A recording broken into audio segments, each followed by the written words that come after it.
देखिए बच्चे, इस बार का एक क्वेश्चन है ऑब्जेक्टिव क्वेश्चन, हिंदी इंग्लिश दोनों मीडियम का है। दोनों मीडियम के बच्चे देख लेंगे। ये इम्पोर्टेंट है, बहुत अच्छा क्वेश्चन है ऑब्जेक्टिव क्वेश्चन का। तो देखिए, पहला क्वेश्चन है कि पुरुष एवं स्त्री के विवाह की वैधानिक उम्र कम से कम क्या होनी चाहिए। तो इसमें है 21 से 18 वर्ष, यानी 21 जो है से लड़का का उम्र यानी पुरुष का उम्र, और लड़की का उम्र यानी स्त्री का उम्र 18 वर्ष होना चाहिए। या इंग्लिश में भी लिखा हुआ है, यानी statutory minimum marriageable age of male and female should be, तो 21 एंड 18 ईयर्स। नेक्स्ट क्वेश्चन है, माता एवं भ्रूण के बीच किसके द्वारा संबंध बना होता है। तो गर्भनाल से होता है। इंग्लिश में है the connection between the foetus and mother is through, यानी फोटल कोड होता है। क्वेश्चन, याक का मतलब क्या होता है। तो ईस्ट कृत्रिम गुणसूत्र होते हैं। याक स्टैंड फॉर क्या होता है। तो ईस्ट आर्टिफिशियल क्रोमोसोम्स। डीएनए का कोडिंग क्रम को क्या कहते हैं। तो एक्सोन कहते हैं। The coding sequence of DNA are known as exon. Next question है कि डीएनए से डीएनए बनने की प्रक्रिया को क्या कहते हैं। तो ट्रांसक्रिप्शन होता है। Process of formation of DNA from DNA is known as transcription होता है। नेक्स्ट क्वेश्चन है कि वंशवृत्त का सिद्धांत का मूल अवधारणा क्या है।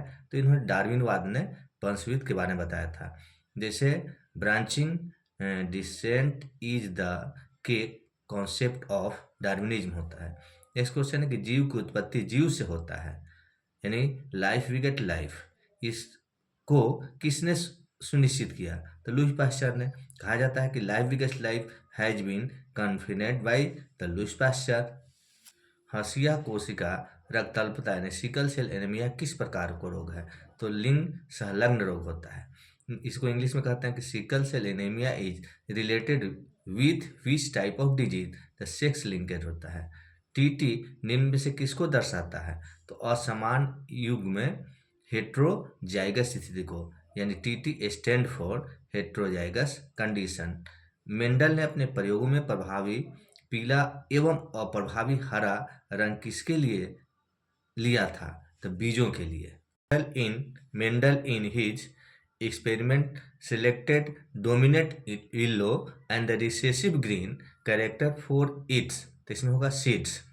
ऑनकाजोनिक यानी कैंसर युक्त गांठ जो होता है से प्राप्त कोशिका को क्या कहते हैं। तो इसको माइलोमा कहते हैं। इसको इंग्लिश में कहते हैं कि cell obtain from oncogenic tumours are known as, तो माइलोमा। निम्न में से कौन एक जीन परिवर्धित जीव नहीं है। तो इसमें गोल्डन राइस होता है। इसे गोल्डन राइस के बारे में आपको बताया गया है। Which one of the following is non genetically modified organism. तो गोल्डन राइस। नेक्स्ट क्वेश्चन है कि निम्न में से किसका प्रयोग जीन लाइब्रेरी से जीन चयन करने हेतु करते हैं। तो डीएनए प्रोब होता है। Which one of the following is use to select gene from genomic library. तो इसमें होता है डीएनए प्रोब्स होता है। बायोलॉजिस्टिक बंदूक का प्रयोग किसके लिए उपयुक्त है। तो इसमें होना है पुनर्संरचित डीएनए के निर्माण हेतु, यानी use of biolistic gun is suitable for which of the following, यानी इसमें होता है construction of the recombinant DNA. Next question है, जीवाणु कोशिका के द्वारा डीएनए के टुकड़ों को आसपास से ग्रहण करने की क्रिया को क्या कहते हैं। तो अभिकर्मक कहते हैं। इसका इंग्लिश में होता है the ability of bacterial cell to take up DNA fragment from surrounded is called, तो इसका होता है ट्रांसक्रिप्शन।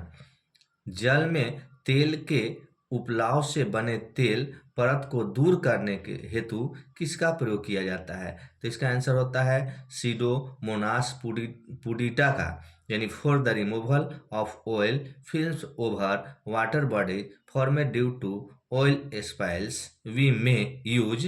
तो सीडोमोनास प्यूटिरिया होता है।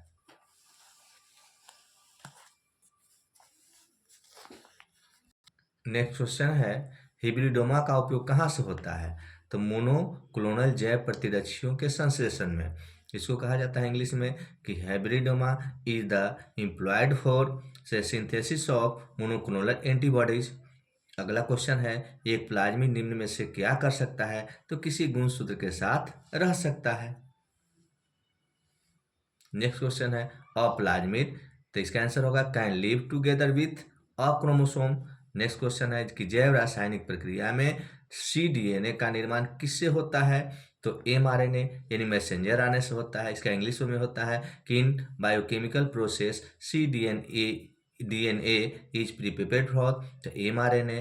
नेक्स्ट क्वेश्चन रेडियोधर्मी अणु से युक्त न्यूक्लिक अम्ल के भाग को क्या कहते हैं, तो प्रोब कहते हैं। इसका इंग्लिश में होता है कि nucleic acid segment tagged with radio active molecules is known as the probe होता है। खूब अच्छा से क्वेश्चन देखिएगा, दोनों मीडियम का है, हिंदी और इंग्लिश दोनों है। 21 क्वेश्चन है कि ट्रांसजेनिक जीवों में निम्न में से क्या होता है, तो ट्रांसपोजिशन का जीन होता है। इसका इंग्लिश में होता है transgenic organism have the gene of transposition. Next question है आरएनए से बने डीएनए को क्या कहते हैं, तो cDNA कहते हैं। DNA formed from RNA is known as cDNA। Next question है रेस्ट्रिक्शन एंजाइम EcoRI डीएनए को किस क्रम पर काटता है, तो GAATTC पर। इसका मतलब होता है कि G का मतलब गुआनिन, A का मतलब एडेनिन, T का मतलब थायमिन और C का मतलब साइटोसिन। इंग्लिश में है restriction enzyme EcoRI cleavage DNA at which the sequence, इसमें होता है GAATTC। वाहक के द्वारा तेजी से फैलने वाला रोग कौन सा है, तो मलेरिया होता है। तो मलेरिया का वाहक तो आप जानते हैं कि मादा एनोफिल मच्छर होता है, तो ये काटने से होता है। तो इसका वाहक कौन हो गया, यानी मलेरिया फैलाने वाला, तो मादा एनोफिल मच्छर।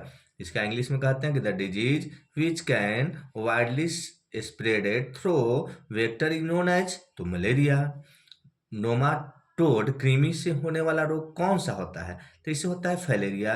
विच disease is caused by nematode worm, तो इसका आंसर होगा फाइलेरिया। नेक्स्ट क्वेश्चन है कि जैव प्रतिरक्षक एंटीबॉडी का स्राव किसके द्वारा होता है, तो लिम्फोसाइट के द्वारा। इसका इंग्लिश में होता है कि antibody is secreted through which of the following, the lymphocytes.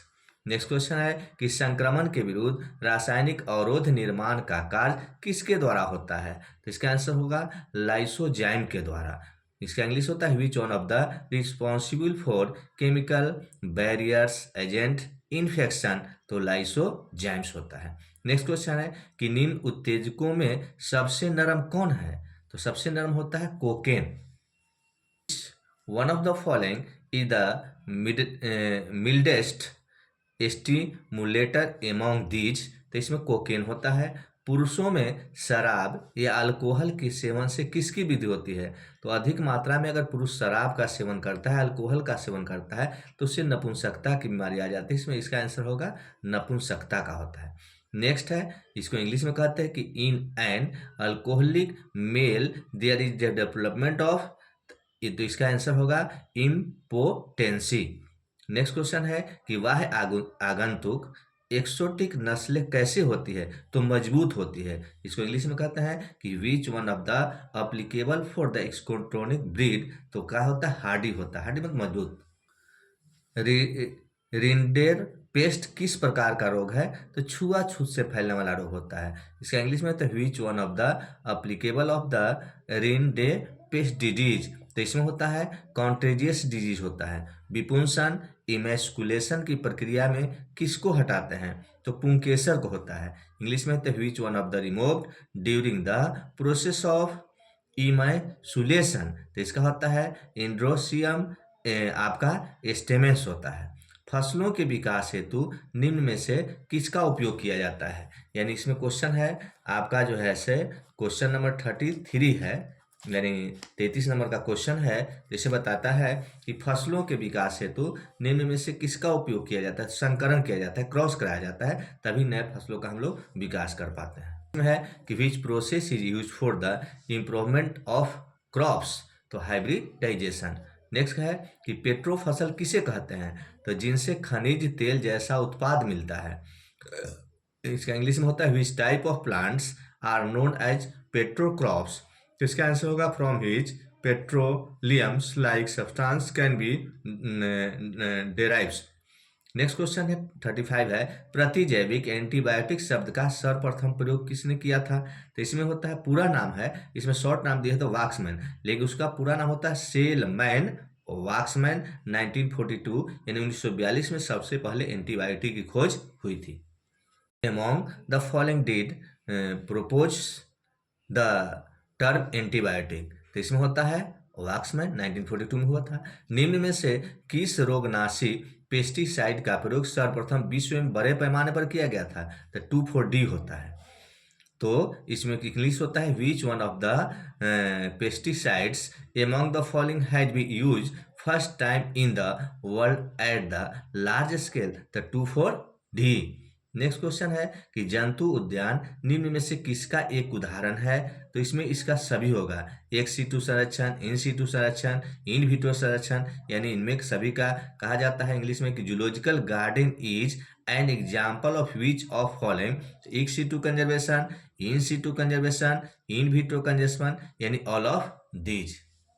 Question है कि मृदु जल का सर्वाधिक मात्रा में उपयोग किन कार्यों में होता है? तो आंसर होगा कृषि कार्यों में। Fresh soft water is mostly use in, तो एग्रीकल्चरल वर्क में होता है, यानी खेती कार्य में इसका सबसे ज़्यादा वर्क किया जाता है, यानी मृदु जल को, मीठा जल को, यानी फ्रेश वाटर को। नेक्स्ट क्वेश्चन है 39, निम्न में से किस प्रतिजैविक तंत्र में सर्वाधिक प्राथमिक उत्पादकता पाई जाती है? तो इसमें मरुस्थलीय होता है। क्वेश्चन आता है इंग्लिश में कि the highest primary productivity is found in which of the following ecosystem? तो इसमें डिजर्ट होता है। नेक्स्ट क्वेश्चन है 40, इसमें है 31 मई को किस अवसर के रूप में मनाते हैं? 31 मई को किस अवसर के रूप में मनाते हैं? तो तंबाकू निरोध दिवस के रूप में है। इंग्लिश में है कि 31 May is the observe and no tobacco days होता है। नेक्स्ट क्वेश्चन है कि नागफनी के पौधों में फूला हुआ चपटा भाग यानी सकुलेंट किसको दर्शाता है? तो इसमें तना को दर्शाता है। तना जो है ना वो सकुलेंट भाग होता है, जैसे flat swollen succulent part of the opuntia is the form of, तो स्टेम होता है। नेक्स्ट क्वेश्चन है कि निम्न में से किस गैस का स्राव भोपाल गैस त्रासदी के समय हुआ था? तो इसका आंसर होगा मिथाइल आइसोनाइट्स, यानी भोपाल गैस त्रासदी due to leakage of which gas? तो मिथाइल आइसोनेट गैस जो होता है, इसी का रिसर्च होने के माने रिलीज होने के बाद बहुत से व्यक्ति बेसमय मौत के यानी कारण बने थे।